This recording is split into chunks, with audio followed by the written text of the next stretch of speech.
la introducción a los lenguajes de la religión, que es el tema número 14 y ya correspondiente al bloque tercero de la asignatura. Lenguajes de la religión es otra forma de hablar de las fuentes de las fuentes de la historia de las religiones, o las fuentes para estudio de las religiones, las fuentes, que es un elemento fundamental, fuentes documentales, monumentales, etcétera, ¿no? ¿Por qué se lo planteo como los lenguajes de la religión? Porque creo que el tema verlo desde ese punto de vista, punto de la religión constituye una especie de lengua, lenguaje, o una especie de sistema de comunicación, podríamos llamarlo así, quizá sería más conveniente verlo de esa manera. Un sistema de comunicación que tiene diversos modos de manifestarse. La religión se ha transmitido en un elenco muy diverso de soportes. ¿Qué ocurre? Que normalmente nos solemos centrar solo en unos soportes.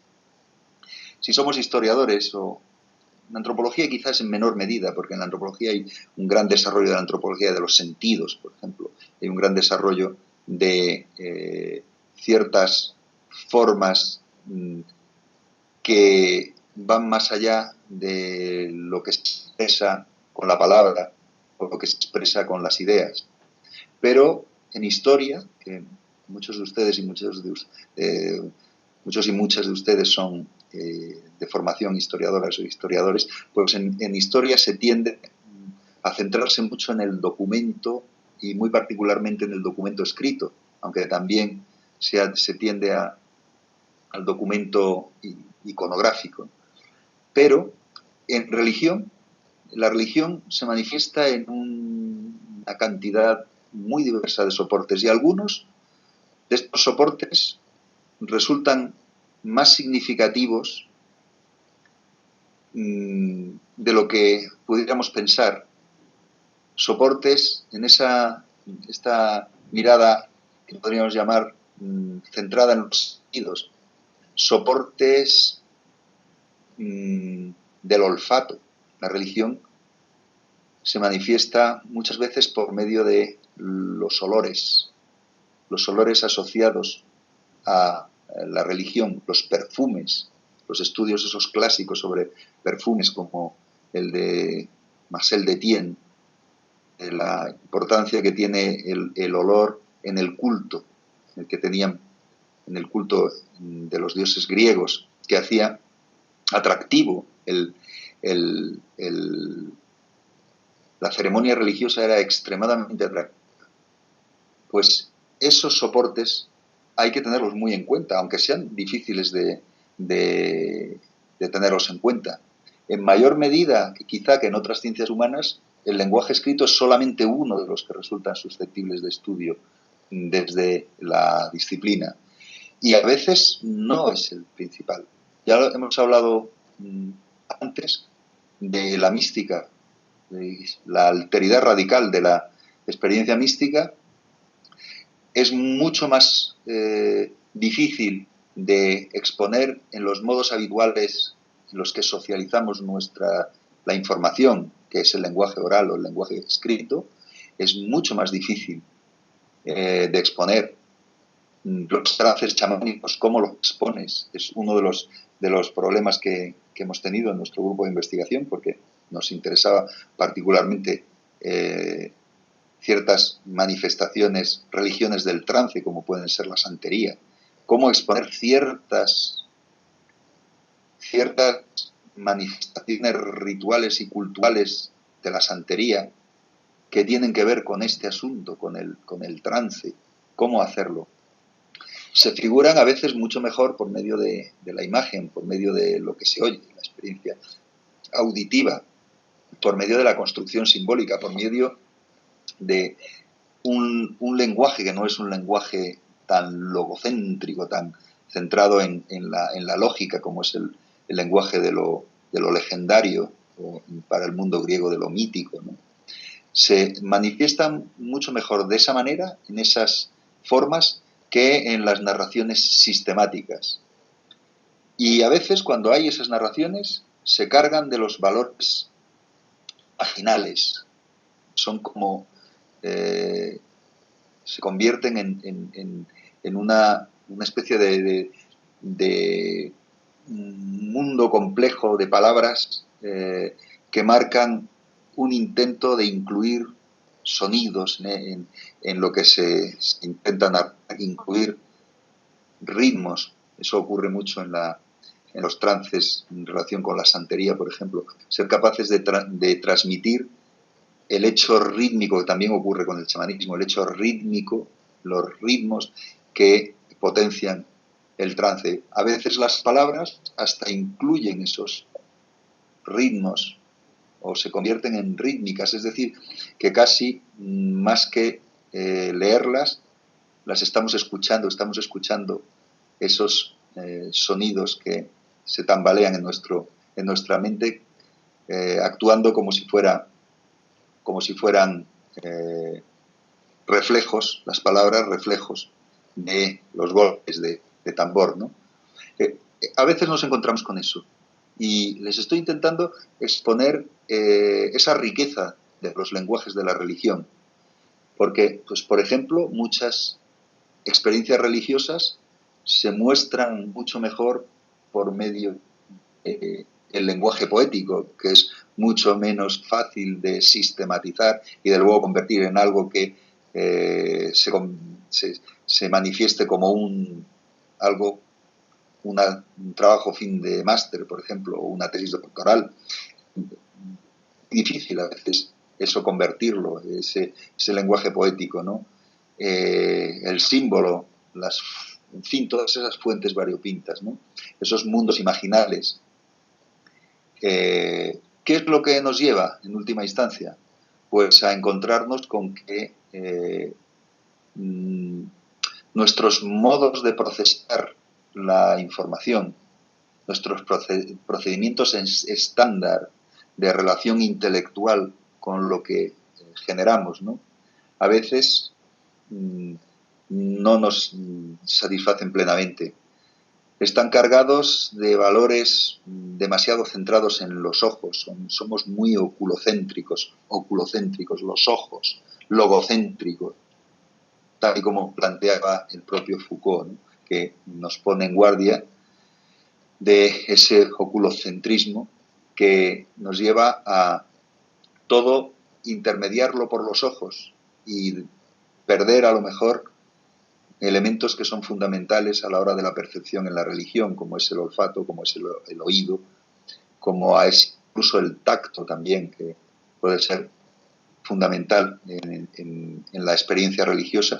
Si queremos comprender la experiencia religiosa, a veces esos valores tan centrados en la mirada, tan centrados en los ojos, nos pueden resultar metodológicamente complicados, ¿no? ¿Qué es lo que tenemos? Pues una diversidad de lenguajes de la religión, porque en la religión se combina el pensar y el actuar. Por una parte, la información sobre las creencias, con, en fin, los problemas para analizarlas que estamos planteando, ¿no? Por otra parte, las conductas religiosas y los problemas que también se tienen para reflejarlas adecuadamente. Nos vamos encontrando, pues, con una multiplicidad de lenguajes de la religión. Aquí vamos a ver unos cuantos: la religión legible, la religión visible, la religión audible,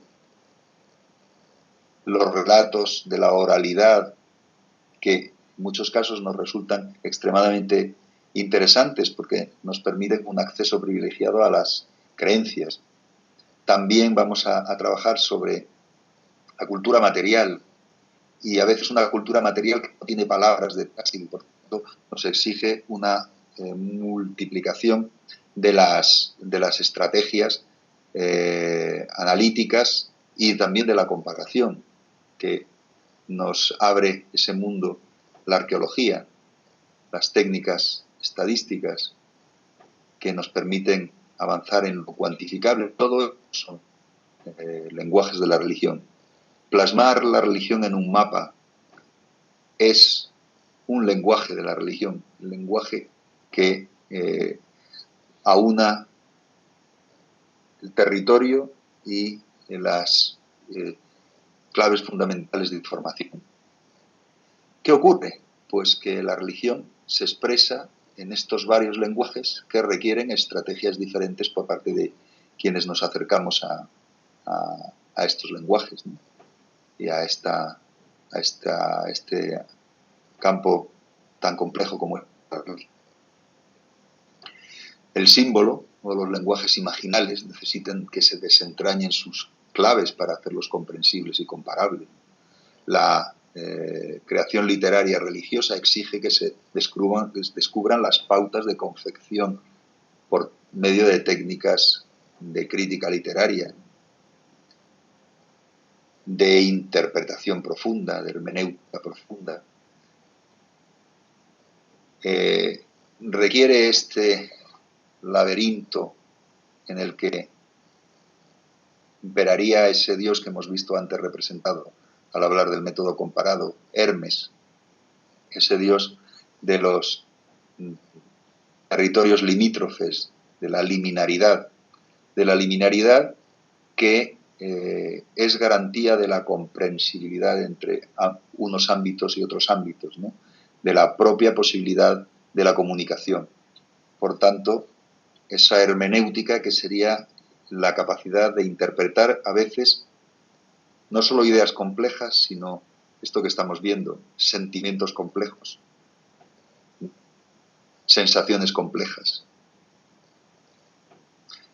Y nos enfrentamos pues a un mundo de referencias entremezcladas, mestizas si quieren llamarlo, consecuencias de esta diversidad cultural en la que vivimos y esta diversidad cultural hacia la que lanzamos nuestra mirada cuando la dirigimos al pasado. Tenemos una enorme diversidad de soportes documentales, una enorme diversidad de contextos culturales, una enorme diversidad de sociedades que utilizan estos contextos. ¿Y qué terminamos produciendo? Explicaciones nuevas que surgen de la labor de relación de fuentes que nos caracteriza. Explicaciones nuevas que a veces, y este es uno de los temas que quisiera ahora plantear, a veces nos llevan a territorios que no coinciden, que pueden no coincidir con que la gente que estudiamos estiman como correctas. Aquí nos podemos encontrar con un choque. Generamos explicaciones desde nuestros instrumentos metodológicos que hemos visto, interdisciplinares, comparados, etc. Y a veces nos enfrentamos con que lo que decimos no es aceptable para algunos de quienes estudiamos. ¿Cuál es el problema? Pues que a veces es una entelequia, una opción metodológica que han tenido algunas escuelas, que es la de generar un producto asumible por la gente a la que estudiamos. Es decir, que nuestro trabajo de investigación sea un trabajo que pueda ser asumido por la gente a la que hemos investigado. Y esa búsqueda de aceptabilidad a veces plantea cierta confusión, que es la confusión entre el estudio y la creencia.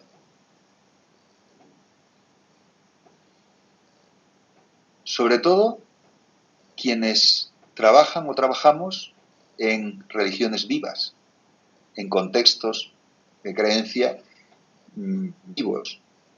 Ese problema no lo tenían, por ejemplo, los grandes antropólogos clásicos que trabajaban en sociedades, entre comillas, como se llamaban antes, primitivas.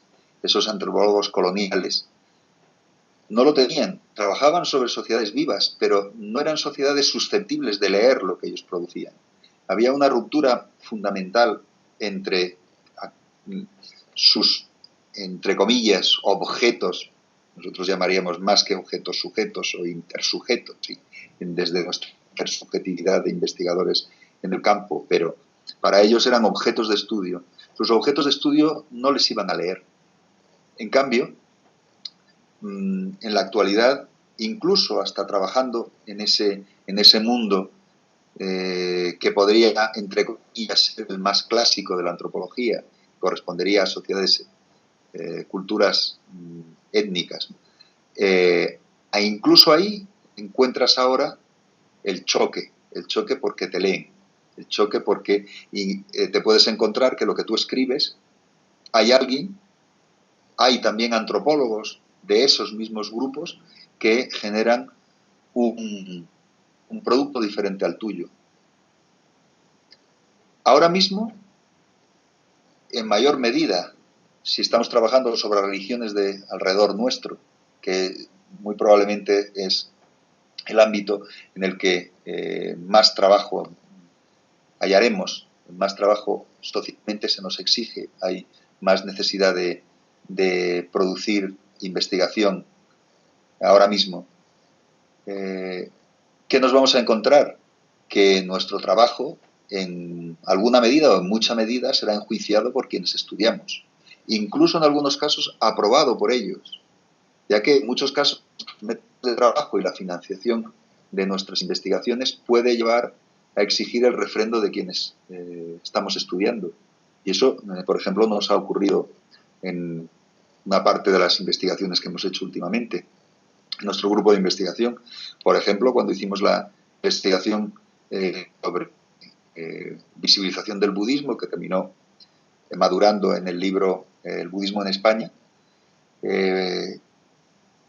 ese libro, como estaba financiado por la Fundación Pluralismo y Convivencia, pues pasó por el control de lo que se producía, es decir, por la aprobación de el órgano de interlocución con el Estado que tienen los budistas ahora mismo en España, el órgano principal, que es la Federación de Comunidades Budistas de España. Por tanto, fue un trabajo que fue evaluado por pares académicos, pero también fue evaluado por la propia Federación de Comunidades Budistas de España. En otro de los trabajos que hicimos, que fue sobre las iglesias ortodoxas en España, que terminó produciendo también una monografía sobre la ortodoxia en España, también fue un trabajo que pasó por la evaluación, en este caso de la Secretaría de equivalente a la Conferencia Episcopal Ortodoxa de España, el sínodo de los obispos ortodoxos de España, y pasó por la secretaría de dicho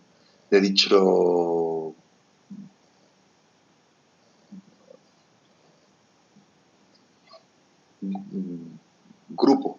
Por tanto, nos encontramos con esto, que son estudios que exigen el refrendo de quienes se estudian.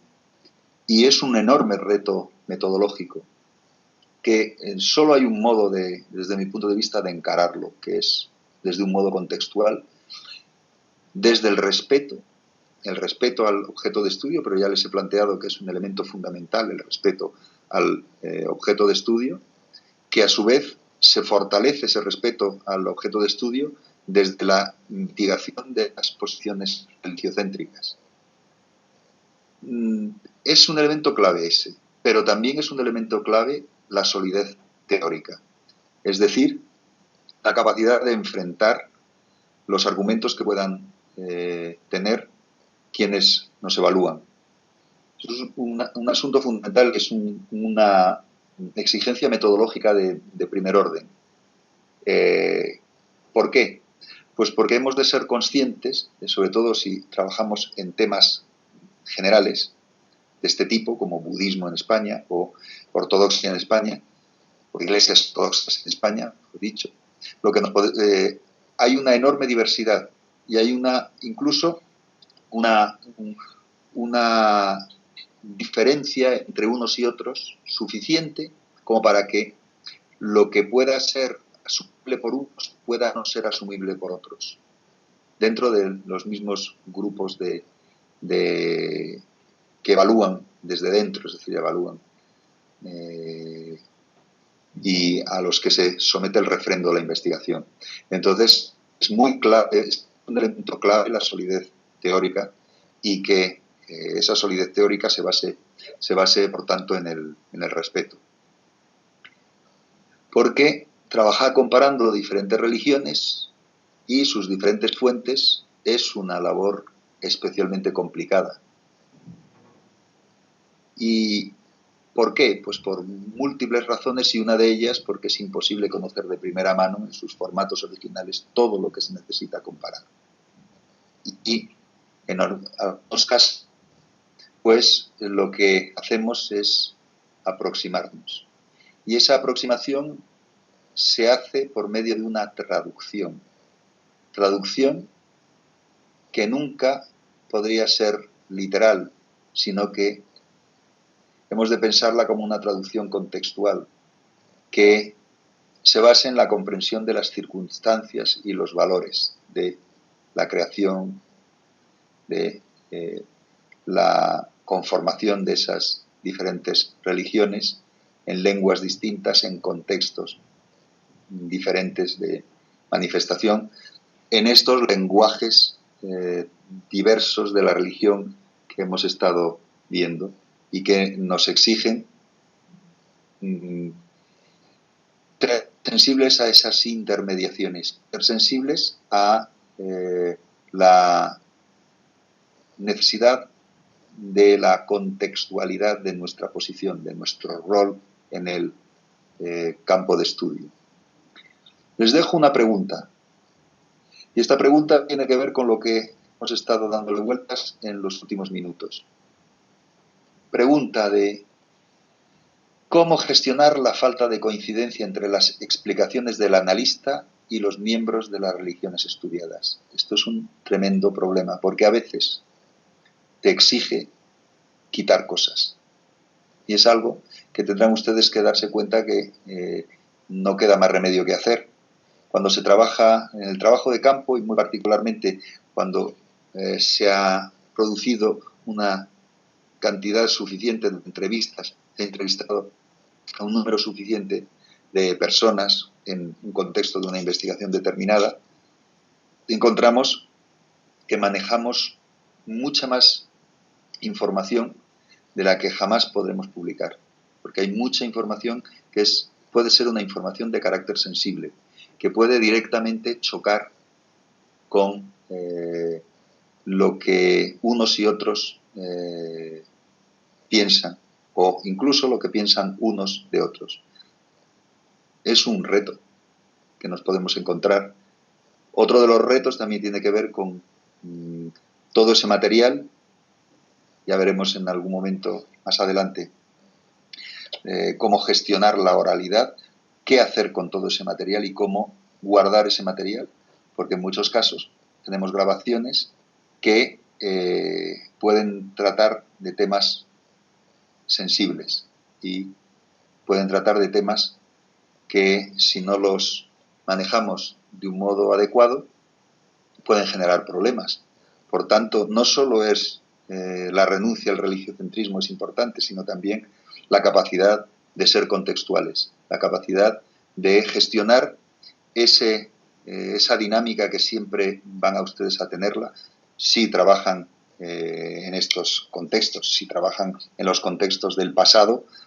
En el pasado tiene la ventaja de que están todos muertos y nadie nos va a enfrentar si no es un colega, pero ese colega puede estar diciendo cosas y nosotros rebatir sus argumentos porque estamos en una igualdad que es la igualdad del analista frente a lo que se analiza. Pero si trabajamos en contextos de mundo actual, nos encontramos con que podemos chocar, podemos producir análisis que no coincidan con lo que piensan los miembros de las religiones que estudiamos. Y eso solamente se puede gestionar de un modo contextual y, como les digo, teniendo en cuenta que habrá cosas que no podremos decir y que no podremos publicar porque vulnerarían en cierto modo, la confidencialidad que hay detrás de las investigaciones de este tipo.